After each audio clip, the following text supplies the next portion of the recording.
beautiful people. Welcome to Wilder Path Farm. Here we're located in northern Canada where we do homesteading, gardening, and everything in between. I'm going to take you on my evening chores because it is getting very cold and as I don't know if you can tell, but it's getting dark.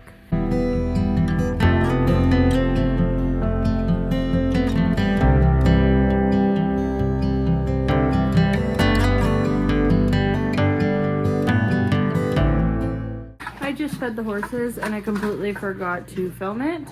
So here's them eating.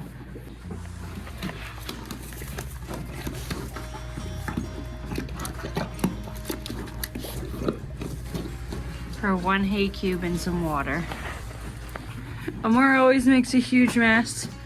She's the one that should have a bib on. Can see it all over the gate. It's on the ground, the dogs are cleaning it up, and all over the wall. Okay, we got the goat's feed. Let's go. We'll also grab some water for the chickens. Chickies! Chickies!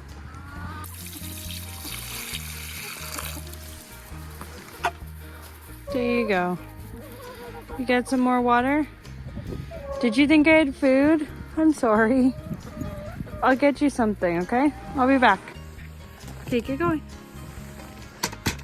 So, what spurred this topic was I was listening to this podcast about what they did way back when they, like everyone had, you know, a milk cow or dairy goats and chickens in their backyard because that was normal. So like what they did back then, because obviously there wasn't a whole bunch of stores like there is now, and there's a feed mill now, so that used to not be a thing, and I was curious as to like what they used to do. There you go, ladies. Lettuce and some strawberries. They get their grain as well. They love it. Then they also have like tons and tons of hay as well. You have full access. Come on, dogs. Let's go. Not a lot. Oh boy. She's scared of the goats. She's trapped. Thank you. Good night, ladies. So I was curious as to what they used to do, and this lady who had a farm, come on,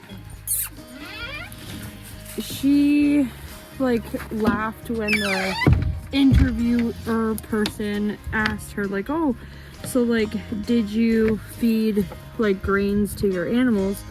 She's like, well, we grew what we could to feed our animals, and that would make it work. So yeah, like now technology and information that we have nowadays is better. We know what chickens need, but at the same time I always find it quite interesting that like they make chicken keeping so complicated, and really it's not. Same thing with like the specifics on like feeding goats and the grain that's in, like the percentages in goat feed is just kind of silly, because in reality way back when, like with horses even, I find it funny that like people are like, oh, my horse needs grain, and it's like, no, your horse doesn't need grain, your horse needs forage and your horse needs vitamins. Same thing with chickens, goats, cows. All the chickies left.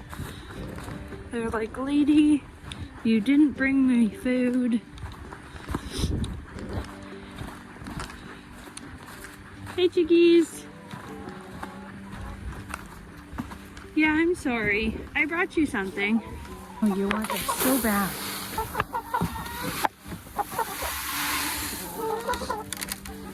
So I do feed grains. It's not that I don't. currently I'm feeding them twice a day separately. Because typically what I would do is dump all the food and let them go wild. But I'm also just upping their food and seeing how much they need. So yeah, I'm feeding them twice a day as of currently until I figure out exactly how much they need for the entire flock, because I did cull some roosters because they just needed to be done. There's too many roosters in our small flock and in such a small space. So now I'm just trying to figure out how much food my smaller flock needs. So they're enjoying it, and I mixed in some oyster shell for them. So it's not bedtime for them quite yet. Obviously they're eating. Nala, can we not get stuck in the fence? We're just gonna pick up their water and make sure they have some water in here, and then they can eat till their heart's content, and then they'll go to bed. I'll probably come back out here about like 6-ish, 7-ish, and just check that everything's all good, everyone's in, and yeah, because you never know, like they could get stuck outside and it's cold and all that kind of stuff. She does this and I don't know why. Stop chewing. I gave you a treat and you got stuck in the net. Okay, stop biting it.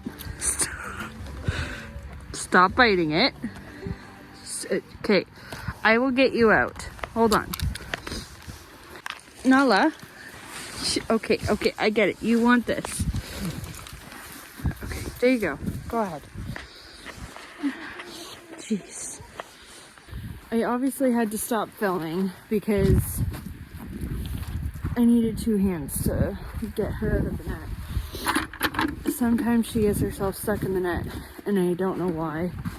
Well, I do know why. She just wants what the chicken has. She wants everything that she isn't supposed to and what all the animals have. So there's that. I have some chickens that lay like quite into the evening, i.e. her. Are you sitting on a whole bunch of eggs, my love? Oh, you are. So 2, 4, 6, 8. Have you laid yours yet?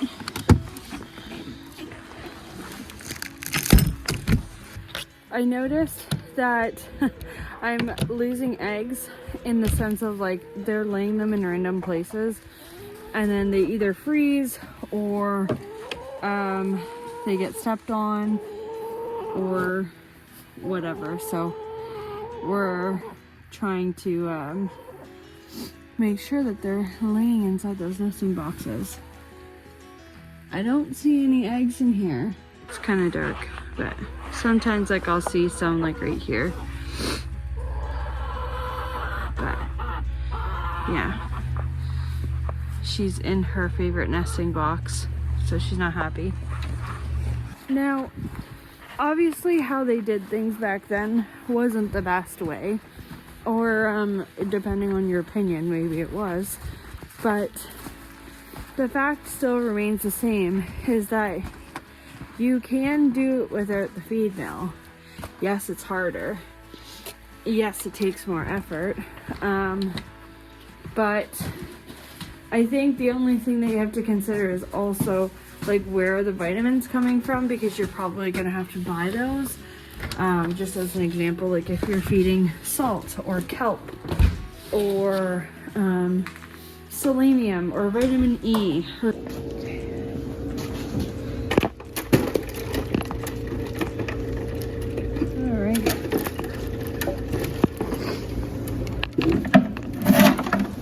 Nana, were you looking for me? Okay, come on, let's go. Have your bucket.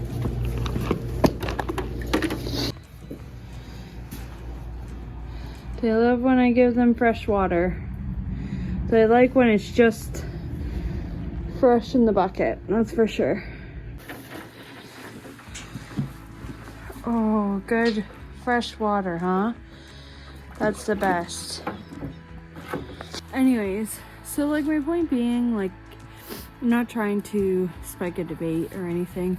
I just find it really interesting that like people put so much pressure on themselves for feeding, and I used to be one of those people, and would spend like hundreds and hundreds of dollars per month, come here, at the feed store in order to sustain their animals. And like way back when there was no feed store and they didn't spend hundreds and hundreds of dollars, and you know, they fed kitchen scraps to their chickens, and you know, they would section off a portion of their garden. In the podcast, the lady talks about like they would either like section off a portion of the garden, or they would grow a specific garden for animal feed. And like, yeah, that sometimes looked like growing, you know, lots of corn, which you can buy at the feed store, or growing oats, or you know, barley, those kinds of things. But don't kid yourself. They also grew crops that were really easy to grow, such as turnips and leafy greens and all those things, to give to their animals. And anything that they didn't eat from the kitchen, whether that was beef stew or any other dish that they made way back then, they gave it, the chickens got the leftovers. Hi, sweetheart. I know you're, oh my goodness, you're so happy. You're a happy girl. Honey was in heat for a week and she was kind of grumpy, and she was showing some, I would say, negative behavior, right? So you weren't on your bestest behavior, that's for sure. But now you're out of heat and you're all back to your sucky, sweet angel self. I don't blame you. That's okay. We all have our bad days. Yeah, we all have our bad days. So everyone gets locked up. The goats are locked up. The chickens are mostly locked up. We're just waiting for them to go inside their coop. And then we close these big doors. And then the horses are locked up. Do you have some water left? Oh yeah, you got some water left. Do you have some water left? Yep. Okay. Always gotta check. Always gotta check. Yes. So yeah, I think this can be a very controversial topic of like grass-fed versus grain-fed, and all sorts of things. And of course, like when you have a dairy animal, or if one of your animals is pregnant, you're gonna obviously have to feed them more. But I had 2 dairy goats and I fed them grain while I milked them. There's a possibility of like going the more natural route, in the sense of like maybe giving them alfalfa pellets or stuff like that. And those are just ideas that I'm throwing up in the air. I haven't decided on anything. Currently the goats are still getting a goat ration, but I kind of just want to, you know, think of these things and, you know, challenge the norms, because that's the kind of person I am. I challenge a lot of things, and I think that makes things better. If I challenge things that maybe someone believes that are to be true, maybe we can find something that's better. Maybe that won't work for that other person, but maybe it will work for me. Maybe it will work for you. So constantly questioning things is not a bad thing. If you have friends in your life that are doing things differently than the way that you are, that's good. That's good that you're doing things differently. And maybe you can learn something off of them, or maybe they can learn something off of you. Almost forgot our bucket.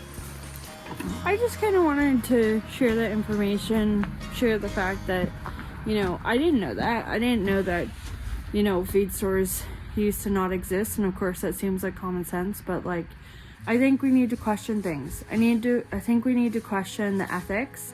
I think we need to question how things are done, what is considered proper, and what is best.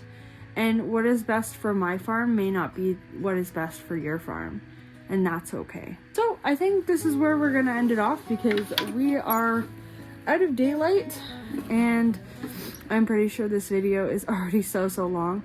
But thank you so much for watching.